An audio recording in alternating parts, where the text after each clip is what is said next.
பேதுரு என்ன சொல்கிறார் என்றால், ஸ்திரீகள் பலவீனமான பாண்டம், ஸ்திரீகள் பலவீனமான பாண்டம், ஆகவே அவர்களை தாங்குங்கள் என்று எழுதியிருக்கிறார். பெண்களில் பலசாலிகளாக நான் நினைக்கிறேன். பேதுரு ஏன் அவர் பலவீன பாண்டம்னு சொன்னார்னு தெரியல. 10 மாதமும் சுமையை இறக்காமல் குழந்தைகளை வைத்து பராமரித்து அவங்கள தாங்கக்கூடிய பலன் யாருக்கு இருக்கு சொல்லுங்களேன். ஆமாம், எங்களுக்கு ஒரு 10 நிமிஷம் குழந்தை பிடிச்சோன்னா அப்புறம் ரொம்ப நேரம் யோசனை பண்ணுவோம். இந்தியாவில் ரொம்ப என்னென்னா, புருஷன் பைக்கை சாவி தேடுவார், மனைவி கேட்பார், ஏன் சாவி வண்டி சாவி எங்கே வச்சேன், மனைவி தான் எடுத்து கொடுக்கணும். ஸ்கூலுக்கு போகிற பிள்ளை கேட்க, என் புக்கை எங்கே வச்சேன், யார் தான், மனைவி தான். மாமியார் உடனே எனக்கு சாப்பாடு கொடு, உடனே மனைவி தான். எல்லா வேலைகளிலும் ஈடுபடக்கூடிய அசாத்தியமான பலத்தை கர்த்தர் இயற்கையிலே யாருக்கு கொடுத்துருக்கிறார் சொல்லுங்களேன். ஆனால் பேதுரு சொல்கிறாரு, அவர்கள் எப்படிப்பட்டவர்களா, பலவீனமானவர்கள். அது ஒரு நேச்சர். சரீர பிரகாரமாகவும் மென்டலாகவும் அவங்களுக்கு 1000 பலன் இருந்தாலும் குடும்பம் என்று எடுத்துக்கொள்ளப்படுகிற பொழுது கணவனுக்கு ஒரு ஆலோசனை கொடுக்கிறார். மனைவியை பலவீன பாண்டமாக நினச்சி அவருடைய குறைவுகளை மன்னித்து அவர்களை எப்பொழுதும் நேசிக்கணும். சில பேர் ப்ரெஸ்டீஜ் இஷ்யூ, நான் தான் தலைவன். எல்லாரும் எபேசியர் 5:21 எடுங்க பார்க்கலாம். எபேசியர் 5:21 போதும். தெய்வ பயத்தோட ஒருவருக்கொருவர், யார் யாருக்கு சொல்ல மாட்டேங்கிறீங்க? அப்போ சில விஷயங்களில் கணவன் யாருக்கு கீழ்ப்படிஞ்சு ஆகணும்? நல்லா சத்தமாக சொல்லுங்க ஐயா. இது உங்கள் பைபிள் இருக்கா? நீங்கள் அடுத்த வசனத்தை பிடிச்சிக்கோங்க, 22ஆம் வசனத்தை. மனைவிகளே கர்த்தருக்கு கீழ்ப்படிக்கிறது போல, அது வேற விஷயம், அவங்க சாப்டருக்கு வரும்போது வரேன். இப்போ நம்ம விஷயத்துக்கு வருவோம். ஒருவருக்கொருவர் தெய்வ பயத்தோடு கீழ்ப்படிங்கள். ஏன் இந்த பவுல் இதை சொல்லுகிறார் என்றால், இயேசு எனக்கு யாரு? கர்த்தர் எனக்கு அப்பா, அப்பா தானே. அப்போ என் மனைவிக்கு நம்முடைய ஆண்டவர் என்ன வேணும்? மாமா, மாமனார். என் பிள்ளைங்களுக்கு நம்முடைய ஆண்டவர் என்ன வேணும்? தாத்தா. கரெக்டா? என்ன பேச மாட்டேங்கிறீங்க? இயேசு யாருக்கும் மாமனார் கிடையாது. அல்லேலூயா. இயேசு யாருக்கும் தாத்தா கிடையாது. அல்லேலூயா சொல்லுங்களேன். இயேசு எனக்கு அப்பா, என் மனைவிக்கும், என்னையும் அவர் ரத்தத்தினால் ரட்சித்திருக்கிறார். என் மனைவியும் சொல்ல மாட்டேங்கிறீங்க, ரத்தத்தினால. எனக்குள்ளும் அதே ஆவியானவர் இருக்கிறார், என் மனைவிக்குள்ளேயும். அப்போ எனக்கு அவங்களுக்கு என்ன வித்தியாசம்? பரலோகத்துக்கு போனால் நானும் ஒரு இடத்துல உட்காந்துருப்பேன், என் மனைவியும் எனக்கு சமமாக உட்காராங்களா? உட்கார விட மாட்டாங்களா? உட்காருவாங்க. அப்போ எனக்கு அவங்களுக்கு என்ன வித்தியாசம்? ஒன்றுமே கிடையாது. ஒரு கோணத்தில் அவர்கள் எனக்கு மனைவியாக இருந்தாலும், இன்னொரு கோணத்தில் அவர்களும் தேவனுடைய ஆவியை பெற்ற எனக்கு சமமானவர்கள். அல்லேலூயா. ஆகினால மனைவி சொன்னால் கொஞ்சம் காது கொடுத்து கேட்கணும். அல்லேலூயா சொல்லுங்களேன். அதுக்குன்னு மனைவி சொல்லே மந்திரம்னு எடுத்துக்கூடாது.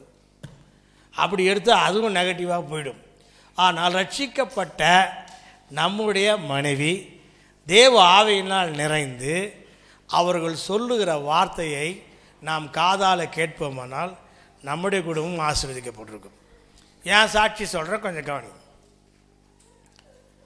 நான் கல்யாணம் கட்டி ஊழியம் செய்த காலத்தில் நாங்கள் இருந்த இடத்துல ஊழியம் செய்ய முடியாமல் நானும் என் மனைவியும் இருக்கிற எல்லா பொருட்களையும் மூட்டையெல்லாம் கட்டி ஒரு லாரியில் வச்சு இன்னொரு இடத்துக்கு போயிட்டோம்.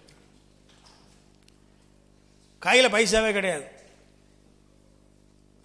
அந்த ஜாமெல்லாம் கீழே இறக்கி வச்சுட்டு வீட்டில் போய் அடிக்கிட்டோம். என் பாக்கெட்டுக்குள்ளே 2 20 பைசா 2 20 பைசா. அது 2 20 பைசா பாக்கெட் வச்சு அதுக்கு எதுவும் தரமாட்டான். அதான் இருக்குது. இதை பாக்கெட் காலியாக இருக்கக்கூடாதேன்னு இருந்துச்சு. அப்போ எனக்கு காப்பி வேணும். ஏன்னா அந்த ஜாமான்லாம் இறக்கி வச்ச டயர்டு. எங்கள் அம்மா அந்த காஃபி தூள் இருக்கிற பாட்டில் எடுத்து பார்க்குறாங்க, அது காலியாக இருக்குது. இப்போ காப்பி குடிக்கணும், என்ன செய்கிறது? நாங்கள் வந்த வழியை சொல்கிறேன். இப்போ காப்பி இருக்குது, அப்போ சொல்கிறேன்.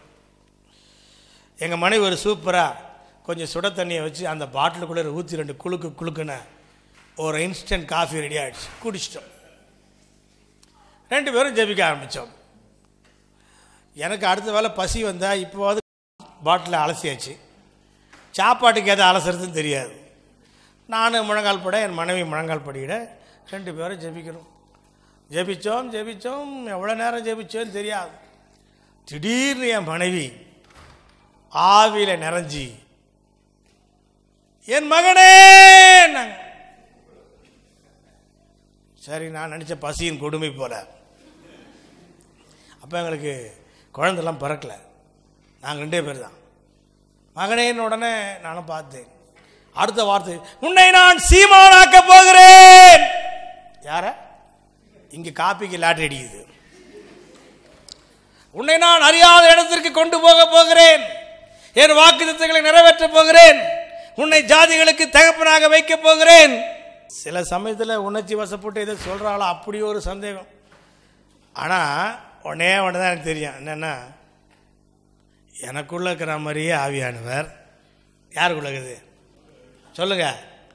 அப்போ நான் ஆவியான பார்த்து, ஆண்டவரே, என் மனைவிங்கிறதுனால நான் அற்பமாக எண்ணக்கூடாது. இப்போ அவங்க உம்முடைய பிள்ளை, இது உம்முடைய வாய், உம்முடைய வாய் சொல்லுகிறது, நான் கேட்குறேன் அப்படின்னு நானும் முழங்கால் படிக்கிட்டு அந்த வார்த்தையை ஏற்றுக்கொள்ள முடியல. ஆனாலும் அது பேசுவது தேவனுடைய வாய் என்ற கணத்தை கொடுத்து அந்த வார்த்தையை நான் அப்படியே கேட்க ஆரம்பித்து கர்த்தரை துதிக்க ஆரம்பித்தேன். ஒரு 15 நிமிஷம் அவங்க தீர்க்கதரிசன வார்த்தைகளை சொன்னாங்க. சொல்லி முடித்த பிறகு உட்கார்ந்தோம். பழையபடி எல்லா டப்பாக்களும் காலியாக தான் இருக்குது. இனி அலச ஒன்றுமே இல்லை. என் மனைவி இடத்துல கேட்டேன், இந்த வசனமெல்லாம் எப்போ மனப்பாடம் பண்ணுன்னு கேட்டேன்.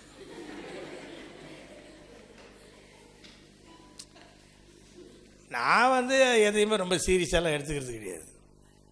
பக்குவமாக கேட்டேன், இதெல்லாம் வசனம் ஏற்கனவே படிச்சியா? இவ்வளோ வசனத்தை மனப்பாடம் பண்ணியிருக்கிறிய, இது எப்படி டெக்னிக்கல் அப்படின்னு கேட்டேன் நான். எங்கள் மனைவி கோவப்படலை. இதெல்லாம் வசனம் இல்லையான்னு எனக்கு தெரியாது, படிச்சிருப்பேன். ஆனால் நான் ஜெபம் பண்ணும் பொழுது பிரத்யட்சமாக கர்த்தருடைய ஆவியானவர் எனக்கு கொடுத்த வார்த்தை அப்படின்னு சொன்னாங்க. நான் உடனே என் மனைவி கையை பிடிச்சி மறுபடியும் ஒரு ஜெபம் பண்ணேன். ஆண்டவரே, இது உம்முடைய வார்த்தையானால் நிச்சயமாக நிறைவேறும். Praise the Lord. அவ்வளோதான். அந்த வார்த்தைகள் இன்றைக்கும் ஒன்று கூட குறையாமல் என் வாழ்க்கையில் நிறைவேறி கொண்டிருக்கிறது. கைத்தடி கர்த்தரை சோதனை பண்ணுங்க. 6 மாதம்தான் அந்த பாதையில் நாங்கள் கடந்து வந்தோம். அதற்கு பிறகு கர்த்தர் சபையை ஆசீர்வதித்து பிள்ளைகளை கொடுத்து பொருட்களை கொடுத்து எல்லா சாதனங்களையும் கொடுத்து இந்த ஊழியத்தை லகுவாக செய்வதற்கு கர்த்தர் எங்களுக்கு உதவி செய்திருக்கிறார். நான் ஏன் சொல்கிறேன்னா, கர்த்தர் நம்முடைய மனைவி மூலமாக நம்மோடு கூட பேசுவார். இல்லையா? சொல்லுங்களேன். சொல்ல மாட்டீங்களா ஐயா? சந்தோஷமாக சொல்லுங்கள். அப்போ குடும்பம் ஆசீர்வாதமாக இருக்கணும்னா மனைவி சொல்கிறத கேட்கணும். மனைவி சொல்கிறத கொஞ்சம் கேட்கணும். ஆபிரகாம் சாராளுடைய சொற்படி கேட்டார். முதல்ல கேட்டது தப்பு, 2வது கேட்டது சரி. நம்ம எப்படின்னா ஆபிரகாம் மாதிரியே தான். நமக்கு ஃபேவரபுளாக மனைவி கிட்டேருந்து ஆலோசனை வந்துச்சுன்னா தோத்துறோம் தோத்துறோம் தோத்துறோன்போம். இதுவே நமக்கு ஒத்து வராத ஒரு ஆலோசனை மனைவி கிட்டேருந்து வந்துச்சுன்னா அது ஏற்றுக்கிறதுக்கு ஆத்திரமா? சரி, ஏற்றுக்கிறது இல்லை. நீங்கள் நல்லா கவனிங்க. மனைவியிடத்தில் வருகிற வார்த்தை ஆவியானவர் சொன்ன வார்த்தை என்பதை நிதானித்தறிந்து அதை ஏற்றுக்கொண்டால் உங்களோட வாழ்க்கை இன்பமாக மாறும். அல்லேலூயா. 2வது, மனைவி விட்டு கொடுக்காது மாத்திரமல்ல, அவர்களை உற்சாகப்படுத்த வேண்டியது நம்முடைய கடமை. சபையை பார்த்து ஆண்டவர் சொல்றார், என் பிரியமே, நீ ரூபவதி, என் புறாவே. சொன்னாரா? சொல்லலையா? நீங்கள் என்னைக்காவது மனைவியை பார்த்து என் பிரியமே சொல்லுகிறீங்களா? ரூபவதி, என் புறாவே பாஸ்டர் சொல்லியிருக்கிறீங்களா? இன்னைக்கு நீங்கள் சொல்லணும். அல்லேலூயா. சொல்லித்தான் இப்படி ஆயிட்டீங்களா? சொல்லணும். மகாத்மா காந்தியை பார்த்து ஒருத்தர் கேட்டாராம், இன்டர்வியூ பண்ணாங்க. ஒரு கேள்வி, சிக்கலான கேள்வி. காந்திஜி, உலகத்திலேயே மிக அழகானவள், அழகான பெண் யார் என்று உங்களால் சொல்ல முடியுமா? காந்தி உடனே சொன்னார், ஓ சொல்லுவேனே, உலகத்திலே மிகவும் மிகவும் மிகவும் மிகவும் அழகானவள் கஸ்தூரிபாய் காந்தி அப்படின்னாராம். யாரு? யாரு? அவங்க மனைவி. ஆனால் இப்போ இருக்கிறது என்னன்னா, நம்ம ஆட்களுக்கு மனைவியை தவிர ஊரில் இருக்கிற பொம்பளைலாம் அழகாக தெரியும். எவ்வளவுதான் அழகான மனைவியை கட்டி வச்சாலும் புருஷன் ஒன்னா போய் கட்டி வச்சாங்களோ மூஞ்சும் முகரையும் பார். ஏன் குடும்பம் ஆசீர்வதிக்கப்படுறது இல்லை என்றால், கர்த்தர் கொடுத்த மனைவியை கனம் பண்ண தெரிவதில்லை. அல்லேலூயா. அவங்கள உற்சாகப்படுத்துங்களேன், அவங்கள சந்தோஷமான வார்த்தைகளால் சொல்லுங்களேன். அவங்க இதை ஒன்று செஞ்சால் அதை பாராட்டுங்க. பாராட்டுதல் குடும்ப உறவை பலப்படுத்தும். தேவனே கிதியோனை பார்த்து சொன்னார். கிதியோன் பயந்து போய் ஒரு வாரமாக கதிர் அடிச்சுட்டு இருக்கிறான். ஆண்டவர் அவனை பார்த்து சொன்னார், என்ன சொன்னார்? பராக்கிரம, அதான் அவனுக்கு வெயிட், பராக்கிரமசாலியே அப்படின்னு சொன்ன உடனே அவன் எழும்புனா, கர்த்தருடைய வார்த்தையை விசுவாசிச்சா, அவர் வார்த்தை முடிய போனால் இஸ்ரவேலை ரட்சித்தா. மனைவியை கொஞ்சம் பாராட்டணும், கொஞ்சம் புகழணும், அவங்கள உற்சாகப்படுத்தணும், அதுலேயும் கொஞ்சம் கவனமாகவும் இருக்கணும். அதுதான் முக்கியம். ஒரு ஆள் இப்படி தான் குடும்ப முகாமுக்கு போனார். மனைவியை பாராட்டணும்னு சொல்லி கொடுத்தாங்க. வீட்டுக்கு போன உடனே இன்றைக்கி மனைவியை பாராட்டணும்னு முடிவு பண்ணிட்டார். அவன் வாழ்க்கையில் மனைவியை பாராட்டுனதே கிடையாது. இன்றைக்கி ரசிக்கப்பட்டுட்டான் கூட்டத்தில். மனைவியை பாராட்டலான்னு சொல்லி இங்கே யோசித்து போகிறான். போன உடனே மனைவி அசத்திடணும், இன்றைக்கி ஒரே புகழ்ச்சி தான், அப்படியே அவள் கவிழ்ந்து கீழே விழுந்துடணும் அப்படின்னு தீர்மானத்தில் போனான். அந்த மக அன்றைக்கி சுகம் இல்லை. அதனால் கொஞ்சம் சாப்பாடு செஞ்சிட்டாங்க. குழம்புலாம் ஒன்றும் வைக்கல, கூட்டெல்லாம் ஒன்றும் வைக்கல.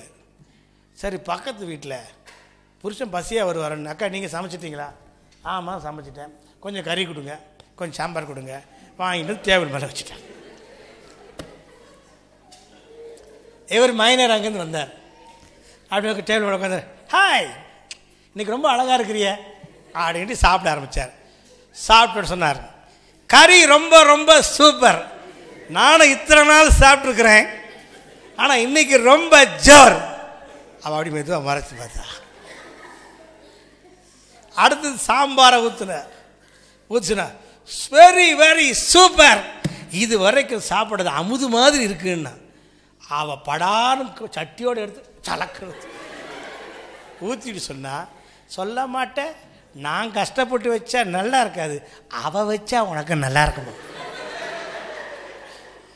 அப்பதான் இவனுக்கு புரிஞ்சுது, அடாடா நம்ம முதல் முயற்சி என்னவாச்சு. அதனால் மனைவியை கண்ணை மூடிக்கிட்டு பாராட்ட வேண்டாம், முதல்ல இது யார் செஞ்சதுன்னு கேட்டுக்குங்க. கேட்டுட்டு பிறகு என்ன செய்யுங்க, பாராட்டுங்க, அது நல்லதாக முடியும். அல்லேலூயா. நான் பாட்டுக்கிட்டு பிரசங்கம் பண்ணேன், அதை கேட்டுக்கிட்டு நீங்கள் புகழ, மறுபடியும் உங்களுக்கு பேண்டைடு போட நான் வர முடியாது. நல்லா கவனிங்க, மனைவியை புகழ வேண்டியது நம்முடைய கடமையாக இருக்கிறது. அல்லேலூயா. மனைவியை பாதுகாக்க வேண்டும், பட்சமாய் வைத்துக்கொள்ள வேண்டும், அவர்களை நேசிக்க வேண்டும், அவர்களை உற்சாகப்படுத்த வேண்டும், அவர்களை கனப்படுத்த வேண்டும். இது தேவனுடைய நியமமாக இருக்கிறது. அல்லேலூயா. இப்போ மனைவிக்கு வருவோம். அந்த 22ஆம் வசனம் தான்.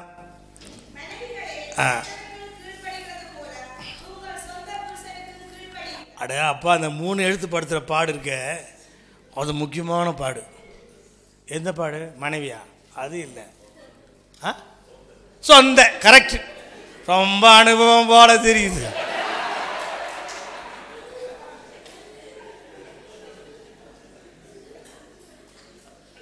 இந்த மனைவிகளுக்கும் சொந்த புருஷனை தவிர வேற யார் சொன்னாலும் ஆமாம் அவர் சொன்னால் சரியாக தான் இருக்கும். இதனால தான் பவுல் எழுதும்போது வெயிட்டாக எழுதிட்டார். மனைவிகளே, உங்கள் நீங்களாம் நல்லா விசுவாசிக்க, உங்கள் முகத்தை பார்த்தாலே எனக்கு தெரியுது. எங்கள் ஊரில் இருக்கிற பொம்பளைங்க அக்கா வீட்டுக்கார் சொன்னால் தான் கேட்பான், அவங்க அண்ணன் சொன்னால் கேட்பான், மாமா சொன்னால் கேட்பான். அவள் பேச்சு கேட்காத ஒரே ஒரு ஆள் உண்டுனா உனக்கு என்ன தெரியும், சும்மா இருப்பா.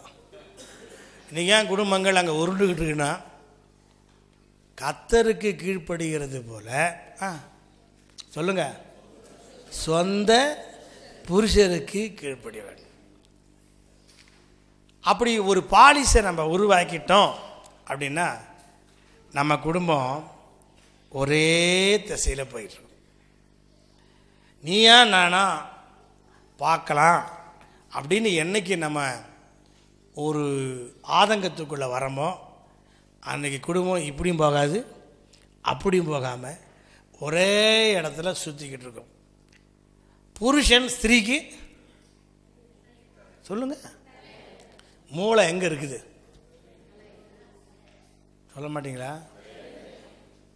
கூடுமான வரைக்கும் டிஸ்கஷன் யார் வேணா பண்ணலாம், டிசிஷன் எடுக்கிறத குடும்ப தலைவர்கிட்ட கொடுத்துடணும்.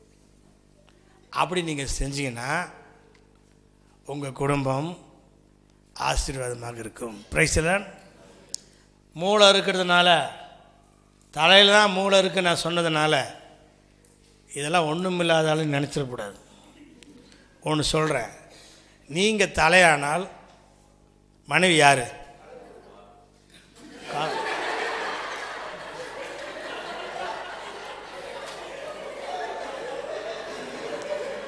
நான் சொல்லாமல் இருக்கலான்னு நினைச்சாலும் இதை நீங்கள் சொல்ல வைக்கிறீங்க. பிறகு வரேன். இப்போ கழுத்து இல்லை, உடல். உடல் இது புருஷன், இது உடம்பு. இந்த மண்டைக்குள்ள மூளை இருக்குது, ரொம்ப முக்கியம்தான். ஆனால் இதுக்குள்ளே தான் இதயமே இருக்குது. இல்லையா, சொல்ல மாட்டீங்களா? அது பம்ப் பண்ணலை, இது வேலை செய்யாது. ஆண்டவர் அழகாக ஓமை சொல்லியிருக்கார் பாருங்க. என்னதான் மூளை இருந்தாலும் இந்த இருதயம் மாத்திரம் கொஞ்சம் மறுப்பு தெரிவிச்சுதுன்னா இந்த மண்டையை பெட்டிக்குள்ளே தான் வைக்கணும், வேறு ஒன்றும் பண்ண முடியாது. அப்புறம் எல்லாம் கவனிங்க, புருஷனுக்கு எந்த அளவுக்கு உரிமை இருக்கிறதோ அந்த அளவுக்கு பொறுப்பையும் கர்த்தர் யாருக்கு கொடுத்துருக்கிறார் சொல்லுங்க? மனைவி. ஆனால் தீர்மானம் எடுக்கிற ஒரு முடிவை யார்கிட்ட விட்டுருங்க சொல்லுங்கம்மா. அதுக்காக நீங்கள் ஜெபம் பண்ணுங்க. என் கணவரை விவேகமுள்ள ஆளா, ஞானம் உள்ளவரா நீங்கள் மாற்றின ஆண்டவரேன்னு நீங்கள் ஜெபம் பண்ணுங்க. உங்கள் ஜெபத்தை கர்த்தர் கேட்பாரா கேட்க மாட்டாரா? கண்டிப்பாக கேட்பார். ஆகவே யாரோ ஒருத்தர் ரொம்ப பாதிக்கப்பட்டு நினைக்கிற சத்தமாக சொல்கிறார். ஆக குடும்பத்தில் தீர்மானம் எடுப்பதை கணவன் கையில் விட்டுருங்க. இப்போ இந்த கழுத்துக்கு வரும். ஒரு கல்யாணத்தில் பிரசங்கம் பண்ணிட்டு இருக்கிறப்ப அப்படி தான் சொல்கிறாங்க, எங்கள் வீட்டுக்காரர் தான் தலை, ஆனால் நான் தான் யார்? கழுத்து. இப்படிலாம் திருப்புவேன். நல்லது, அது சில சமயத்தில் நல்லது, சில சமயத்தில் குடும்பத்தில் குழப்பத்தை கொண்டு வந்துடும். ஆர்குமெண்ட்டை தவிர்க்க பாருங்கள். தவிர்த்து விட்டாலே குடும்பம் நல்லா இருக்கும். புதுசாக கல்யாணம் கட்டிக்கிட்டு ஒரு தம்பதிகள் வயல்வெளி வழியாக நடந்து போனாங்க. அப்போது புருஷன் சொன்னார், கதிர்கள்லாம் முட்டி இருக்குது, எப்படி அறுப்பாங்கன்னு உனக்கு தெரியுமான்னு கேட்டான். சும்மா மனைவிட்டு பேசலான்னு. அதுன்னு பெரிய கஷ்டம். ஒரு சிசர் கொண்டு வந்து அப்படியே வெட்டி வெட்டி வைப்பாங்க அப்படின்னு அவன் சொன்னான். அந்த மாதிரி கத்திரி வச்சு வெட்டினா எவ்வளோ காலம் ஆகும், பெரிய அரிவாள் இருக்கும், அதில் அறுப்பாங்க அப்படின்னு சொன்னான். மனைவி உடனே என்ன சொல்லியிருக்கணும் சரின்னு சொல்லியிருக்கணும். ஆனால் அந்த மனைவி விசேஷமானவ, அதெல்லாம் சும்மா அருவெல்லாம் அறுத்துட்டு இருக்க முடியாது, கத்திரினா கச்ச கச்ச கச்ச கச்ச கச்ச வேகமாக வெட்டலாம் அப்படின்னு. புருஷன் சொன்னார், அப்படி இல்லைம்மா, கத்திரியால் வெட்ட முடியாது, கையில் பிடிச்சிக்கிட்டு அரிவாள் இப்படி அறுப்பாங்க, எங்கள் ஊர் பழக்கம் அப்படின்னார். இந்த மனைவி அதை விட சும்மா இருக்கலாம்ல, உங்களுக்கு ஒன்றுமே தெரியாது. அரிவாள் வெட்டினா கதிரெல்லாம் கீழே கொட்டிடும், கத்திரியில் வெட்டினா சேஃபாக எடுக்கலான்னு. அந்த புருஷன் என்ன மாதிரி புருஷன், 3 தடவை சொல்லி பார்த்தா கேட்கல. போய்கிட்டே இருந்தால் அங்கே கிணறு ஒன்று இருந்தது, பெரிய கிணறு. கொஞ்சம்னா இந்த நெல் பயிரெல்லாம் அரிவாளில் தான் அறுப்பாங்க அப்படின்னா. அவன் சும்மா இல்லாமல் இல்லை கத்திரியில் அறுப்பாங்கண்ணா சொல்லும்போது தள்ளி விட்டான். அவ்வளோ தண்ணியில் விழுந்தால் அவங்க என்ன செய்வாங்கன்னா ஒரு தடவை உள்ளே போயிட்டு மேலே வருவாங்க, மேலே வந்து மறுபடியும் உள்ளே போவாங்க. அந்த பெண்ணு அவள் வந்து காப்பாற்றுங்கன்னு கத்தனாக்கா தூக்கிடலான்னு சொல்லி இந்த புருஷன் ரெடியாக குனிஞ்சிருக்கிறான். அவள் தண்ணிக்குள்ளே போனவ கை விழுந்த உடனே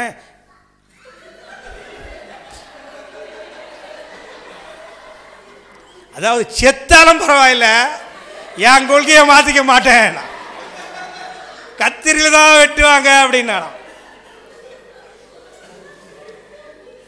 சார் கத்திரியில் வெட்டினான்னா அரிவாளில் வெட்டினான்னா கதிர் வந்து நெல்லான்னா சரி, இதுக்கு ஒரு ஆர்குமெண்ட் அவசியமா, இதுக்கு ஒரு பிடிவாத அவசியமா? அல்லேலூயா. சில சமயத்தில் பெண்கள் செய்கிறதும் கொஞ்சம் கொடுமை தான். அவங்களுக்கு ஒன்றும் தெரியல, சும்மா இருங்க அப்படி. அப்புறம் அடுத்த இவர் எப்பவுமே அப்படிதாங்க. இப்படி நீங்கள் சொல்லி பழகினா உங்கள் குடும்பம் கடைசி வரைக்கும் தத்தளிப்பில் தான் இருக்கும். அல்லேலூயா.